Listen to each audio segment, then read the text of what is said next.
आप सभी को जय मसीह की हमारे चैनल में आप सभी का स्वागत है। आज हम जानेंगे छोटे बनो इस विषय को समझने के लिए आइए मेरे प्रियो परमेश्वर के वचन से इस बात को समझेंगे। मत्ती रीति सुसमाचार 23 अध्याय उसका 12 पद में लिखा है, जो कोई अपने आप को बड़ा बनाएगा वह छोटा किया जाएगा, और जो कोई अपने आप को छोटा बनाएगा वह बड़ा किया जाएगा। मेरे प्रिय लोगों, आज हम दुनिया में देखते हैं कि आज हर आदमी, हर व्यक्ति बड़ा बनना चाहता है, उसको इज्जत चाहिए।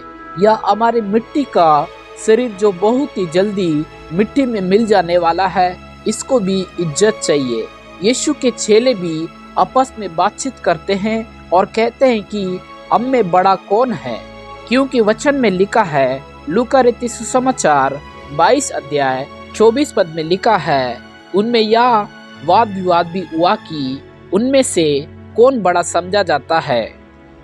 वे यह संसार में बड़ा होने की बात तो करते ही है, इसके साथ साथ वह स्वर्ग में भी बड़ा होने की बात करते हैं। मत्ती रीति सुसमाचार 18 अध्याय 1 पद में लिखा है, उस घड़ी चेले यीशु के पास आकर पूछने लगे, स्वर्ग के राज्य में बड़ा कौन है।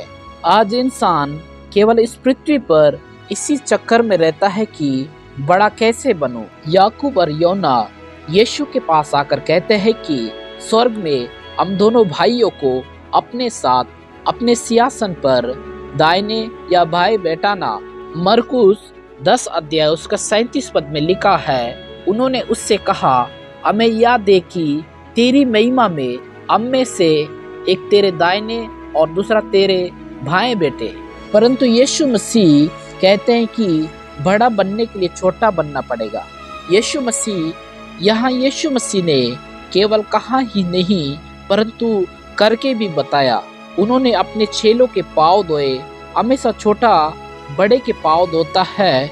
सब चेले अपने आप को बड़ा समझते थे, इसलिए कोई भी चेला एक दूसरे के पैर धोने के लिए तैयार नहीं हुए। परंतु एक अजीब बात है कि गुरु चेलों को पैर धोने लगा। इसका मतलब है कि यीशु ने अपने आप को छोटा किया।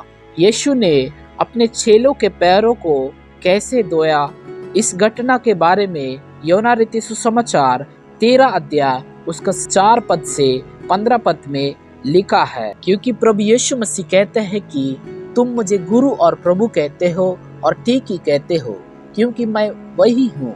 यदि मैंने प्रभु और गुरु होकर तुम्हारे पाँव धोए, तुम्हें भी एक दूसरे के पाँव धोना चाहिए, क्योंकि मैंने तुम्हें नमूना दिखा दिया है कि जैसा मैंने तुम्हारे साथ किया है तुम भी वैसा ही किया करो।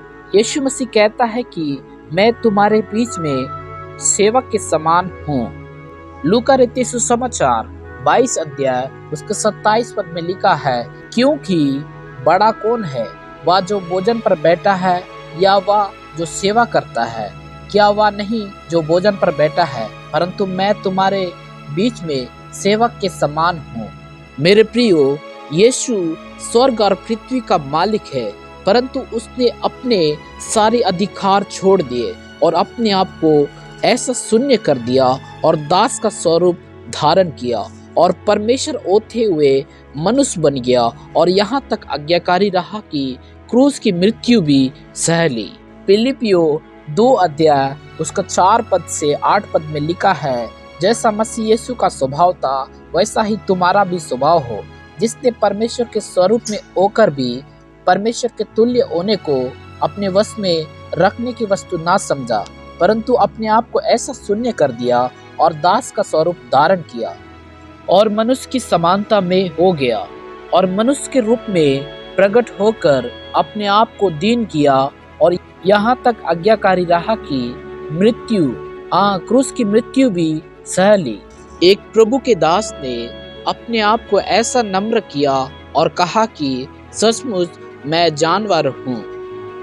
नीति वचन 30 अध्याय उसका 2 पद में लिखा है, निश्चय मैं पशु सरीका हूँ, वरन मनुष्य कहलाने के योग्य भी नहीं, और मनुष्य की समझ मुझ में नहीं है, और आदमी कहलाने के लायक नहीं।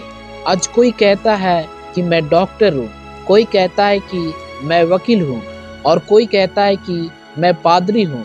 सब लोग अपने आप को बड़ा समझते हैं, लेकिन यहाँ पर एक इंसान कह रहा है कि मैं जानवर हूँ। सचमुच आज ज़्यादातर लोग जानवर है। जैसे जानवर रात दिन खाने के चक्कर में रहता है, उसी तरह आज का इंसान भी रहता है। जानवर चार पैर से चलता है और नीचे नीचे ही देखता है, कभी भी ऊपर नहीं देखता। आज के युग में आदमी को ऊपर देखने को समय नहीं है।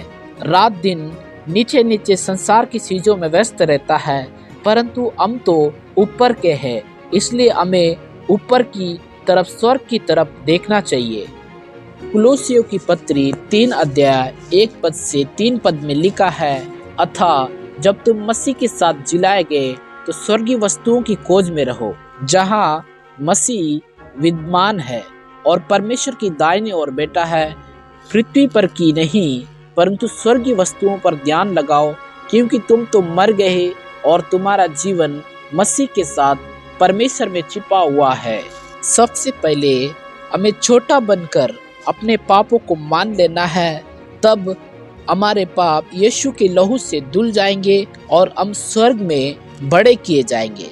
लाजर नामक भिखारी संसार में बहुत छोटा था, परंतु स्वर्ग में आज बड़ा बनकर आनंद कर रहा है। धनवान इस संसार पर बहुत बड़ा आदमी था, परंतु आज छोटा बनकर नरक की आग में तड़प रहा है। धनवान और लाजर की घटना के बारे में लूका रचित सुसमाचार 16 अध्याय उसका 19 पद से 24 पद में इस घटना के वर्णन को हम पाते हैं।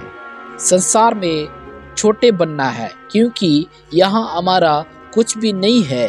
यहाँ पर हम छोटे बनकर रहेंगे, तो जब हम स्वर्ग जाएंगे तो वहाँ पर हम बड़े किए जाएंगे। परमेश्वर इन वचनों के द्वारा आप सभी को आशीष दे। यदि अपने चैनल के द्वारा आशीषित हुए हैं तो चैनल को फॉलो करें, सब्सक्राइब करें, लाइक करें, कमेंट करें और शेयर कीजिए, ताकि दूसरे लोग भी आशीषित हो।